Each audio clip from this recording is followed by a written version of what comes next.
Limited के stock पर नजर होनी चाहिए। बाजार की चाल चाहे कैसी भी हो, कमजोर बाजार में भी बीएसई लिमिटेड की तेजी या बीएसई लिमिटेड की शाइन जो है वो इंटैक्ट ही नजर आती है।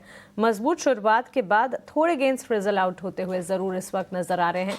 सचिन गुप्ता से जानते हैं क्या ये एंट्री अपॉर्चुनिटी मानकर चल सकते हैं। 2400 के लेवल्स पिछले हफ्ते हमने देखे थे सचिन, और इस वक्त 2700 के लेवल्स तो दिख ही चुके हैं बीएसई लिमिटेड में। एंट्री अपॉर्चुनिटी कहां पर बनती है आपके हिसाब से?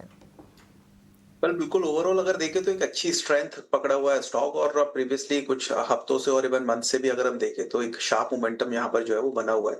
बाय ऑन डिप्स बिल्कुल बनता है, और बाय ऑन डिप्स के चलते मुझे लगता है कोई भी डिप अगर मिलती है 2600 2620 के आसपास, 2620 के आसपास, तो फिर एक बार फ्रेश बाइंग जो है वो ली जा सकती है। बल्कि हालांकि जो लोग ऑलरेडी एंटर्ड हैं स्टॉक के अंदर, जो लोग होल्ड कर रहे हैं, उनके लिए तो बने रहने की सलाह रहेगी। अपसाइड जो टारगेट्स लग रहे हैं वो करीब 2900 टू 3000 तक के लग रहे हैं, जो कि हमें शॉर्ट टू मीडियम टर्म में देखने को मिल सकते हैं। तो जिनके पास है वो बने रहिए, फ्रेश बाइंग के लिए 2600 2620 के आसपास में एंट्री ली जा सकती है। इंटैक्ट ही रखना चाहिए। 3000 तक के लेवल्स तो नजर आते ही हैं। नई पोजीशन के लिए 2600 के लेवल्स देखिए कमजोर बाजार हैं, और ऊपरी स्तरों से थोड़ी मुनाफा वसूली स्टॉक में जरूर दिखी। अगर गिरावट में 2630 या 2600 के लेवल्स दिख जाए तो एंट्री अपॉर्चुनिटी ढूंढी जा सकती है।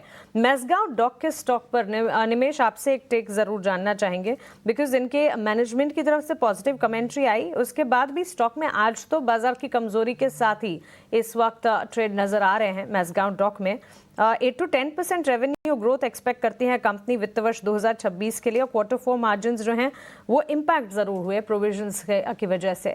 स्टॉक में हम देख रहे हैं आज डाउनसाइड एक्शन विजिबल है, 2% के डाउन ट्रेंड्स।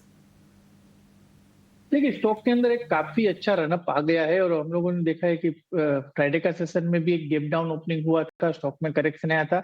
आज लोअर लेवल से अगर देखें तो स्टॉक में एक थोड़ी रिकवरी दिख रही है। 21 ईएमए का सपोर्ट जो आ रहा है वो 3325 3325 के आसपास आ रहा है। तो मेरा मानना है अभी फिलहाल थोड़ा वेट करना चाहिए। अगर 3300 के आसपास स्टॉक आता है तो वो एक सपोर्ट एरिया बन सकता है, और वहां से स्टॉक के अंदर फिर से जो है वो एक रिकवरी देखने को मिल सकती है। जिस तरह से गैप डाउन ओपनिंग हुआ था 2 दिन पहले, कहीं ना कहीं मेरा मानना है कि स्टॉक अभी ये जो रैली आई थी वहां पर एक पोज आ सकता है, और स्टॉक के अंदर थोड़ा टाइम करेक्शन आ सकता है, कंसोलिडेशन फेस हो सकता है।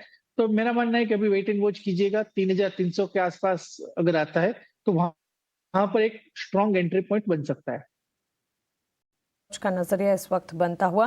लेकिन इस बीच बाजार जो है रिकवरी अटेम्प्ट करने की कोशिश कर रहा है। एटलीस्ट ब्रॉडर मार्केट्स में तो रिकवरी नजर आ रही है। बेंचमार्क्स में निफ्टी, बैंक निफ्टी में कमजोरी अभी भी है, लेकिन मिड कैप स्पेस पर नजर होनी चाहिए। निचले स्तरों से मिड कैप्स में ऑलमोस्ट 250 पॉइंट के गेंस इस वक्त नजर आते हैं।